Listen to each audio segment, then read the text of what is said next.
17 বছরে বিএনপির নেতা কর্মীদের উপরে যে পরিমাণ অত্যাচার নির্যাতন জুলুম খুন করা হয়েছে তাতে কি বিএনপির নেতা কর্মীদের দমনে গেছে?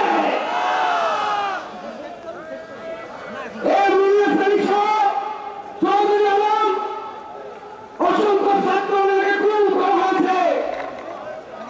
যারা গুম করেছেন তারা কি আজকে সুস্থ আছেন?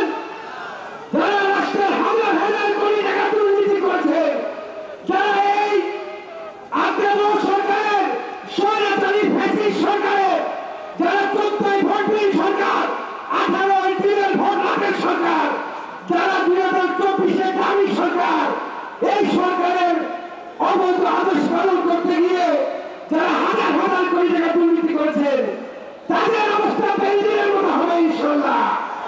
বেইজিংরা দেশে দেখতে পারে না, বেইজিংদেরকে মাটি করে খুঁজে পাওয়া যাচ্ছে না।